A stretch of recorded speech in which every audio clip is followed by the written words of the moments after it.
Pour cette carte blanche, Citizen K a donné la parole à Enfant Précoce, artiste peintre tout sauf naïf. Ton nom d'artiste interpelle. Pourquoi avoir choisi de t'appeler Enfant Précoce? Quand j'ai commencé à peindre, je signais avec mon pseudonyme de danseur. À cette époque, je m'appelais Crazy Jones. Donc je signais mes premiers dessins et tableaux Jones. Du coup, je réfléchissais à un nom qui a un peu plus d'impact et qui a un message aussi derrière. Je me suis dit, bon bah, t'as un style un peu enfantin dans ton dessin, etc. Je trouve ça intéressant. Si tu gardes ce côté enfant qui est un peu innocent et naïf de ton travail. Puis je pensais aussi à mon passif. Enfant, j'étais précoce. Donc j'ai mélangé les deux et du coup ça a donné enfant précoce. Tu viens d'achever ta première expo personnelle à la 193 Galerie. Est-ce que tu peux nous parler des toiles qui composent cette exposition? Alors cette expo, je la trouve intéressante parce que c'est la deuxième expo où j'ai envie de raconter quelque chose qui me touche vraiment et qui parle de la migration et qui relate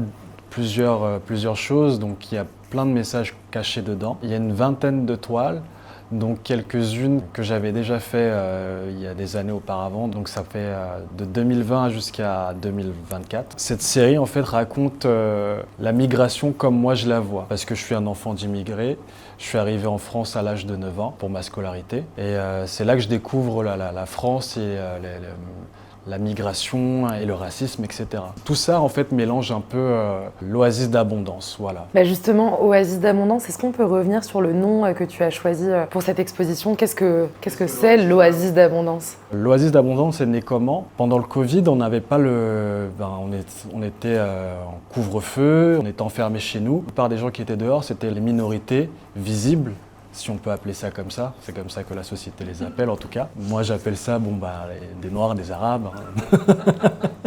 Des émigrés, voilà. Donc il y avait beaucoup d'interventions policières et d'injustices en fait qui se passaient pendant cette période-là. En voyant ça, en fait, ça nourrit cette envie de raconter en fait ce qui se passe dans Paris et pourquoi en fait il y a cette illusion de Paris, c'est l'Eldorado, c'est là-bas qu'on va trouver des moyens pour subvenir à nos besoins, aider les gens qui sont en Afrique, etc. On nourrit ça comme rêve en fait déjà dès l'Afrique et en fait la situation en France, en Europe, en tout cas, c'est pas ce rêve-là qu'on a nourri en fait. Et ça, on peut pas l'enlever, ce désir de venir en Europe, parce qu'on pense qu'on va avoir une meilleure vie, etc.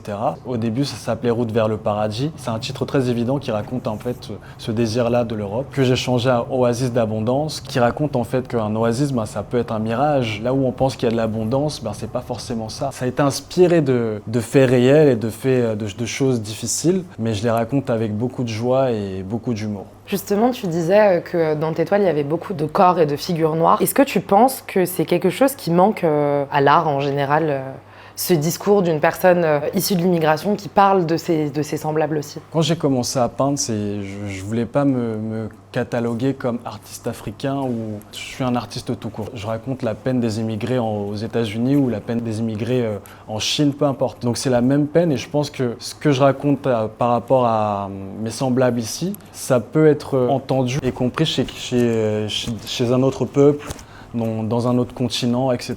Mais quand j'ai commencé à peindre, je peignais beaucoup de corps de couleur, de visages de couleur, donc il n'y avait pas forcément une couleur type pour définir la couleur de quelqu'un. En fait, il ne faut pas avoir de honte à raconter, parce qu'aussi il y a ce truc, c'est que raconter des choses difficiles, ça peut être mal compris aussi. L'art n'est plus comme avant. Il y a beaucoup de censure. J'avais ce truc-là où je faisais un peu attention, mais je trouve que non, ça n'a pas de sens parce que ce que je raconte au final, il faut qu'on comprenne que ça appartient à un certain groupe de personnes et que ces personnes-là, en fait, c'est d'eux que je parle. Je prends la responsabilité de raconter la vie des Noirs à Paris parce que moi, j'ai vu mes tatas, mes oncles faire la sécurité, mes tatas faire nounou, mes tatas faire aide à domicile. J'ai vu mes oncles rêver d'une autre vie. Donc ces choses-là, en fait, m'inspirent et c'est tout ça qui m'habite et qui me donne l'envie de créer et de raconter ces choses. Tout à l'heure, tu évoquais aussi le fait de raconter des choses pas forcément faciles, mais en y apportant toujours de la joie et de l'humour. Et c'est quelque chose qu'on voit dans ton travail, notamment avec l'usage de la couleur qui est c'est des couleurs très vives que tu vas utiliser. Est-ce que tu peux me parler un peu de tes inspirations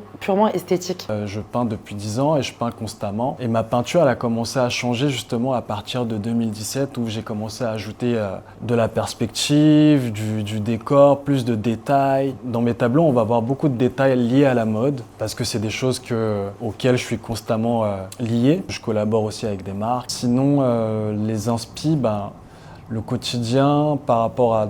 En fait, je chope des sujets. Là, depuis maintenant quelques années, j'ai envie de raconter les choses telles que je les vois. Et puis, des philosophies que je vois naissantes. Par exemple, la prochaine série va s'intituler Dream Come True. Mais après, je vous raconterai ça plus tard. Je garde un peu plus de secret.